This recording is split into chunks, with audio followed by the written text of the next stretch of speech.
this is about legacies. And the reason I wanted to interview you is because I think you have a lot to share. I think you had a very challenging life from knowing you as well as I do. And you've overcome obstacle after obstacle after obstacle. And being married to you for over 10 years, well, together for over 10 years, I saw how much you've grown and changed.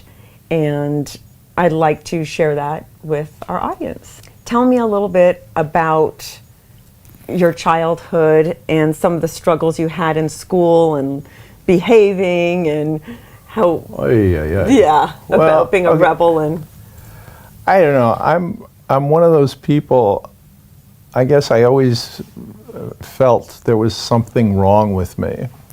But as far back as I can remember, I felt there was something wrong with me. And I think the reason I felt there was something wrong with me is because grown-ups kept coming up to me and saying, "Lee, what the hell is wrong with you?" Yeah, that would be a sign.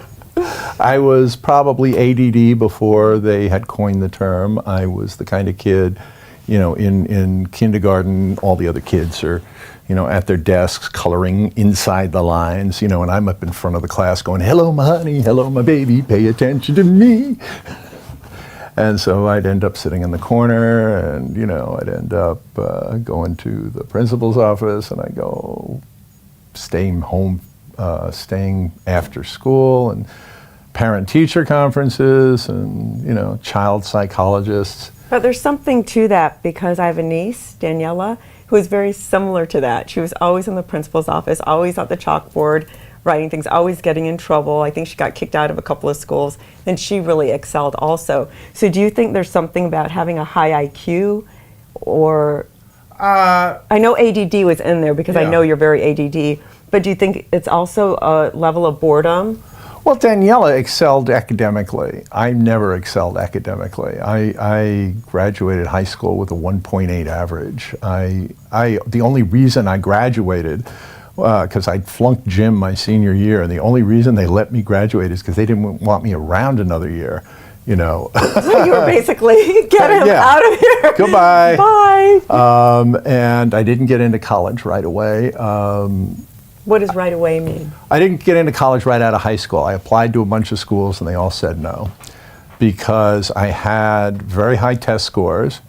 And I actually won a New York State Regents Scholarship, which was based on a standardized test. I always tested very well. But my grades were, for crap. And so they thought, oh, classic underachiever, we don't need him. So I took a year, and, I took a year. I was forced out of my house because my parents said, no, you're not living here anymore. And I moved to New York City, and I got a job. Lafayette Radio Electronics, which was the kind of like Radio Shack of the day, so I was working behind the parts counter. I had a little one-room apartment on 44th Street, and fall turned to winter, and I'm freezing to death in New York. And New York, when you're broke in the winter, is not the most pleasant place to be. And so I decided this would probably be a good time to take my father up on his offer to send me to Israel. For years he'd been saying, you should go to Israel, spend some time on a kibbutz. Yeah, Dad, I'm going to go to Israel and carry bananas. You got it. Cut to the winter of, 19... You were inspired all of a sudden. The winter of 1970, all of a sudden, yeah, it sounds good. And so, I spent a few months in Israel, working on a kibbutz, doing bananas, picking oranges, rented a motor scooter, and tooled around the country, down through the desert. This was between wars.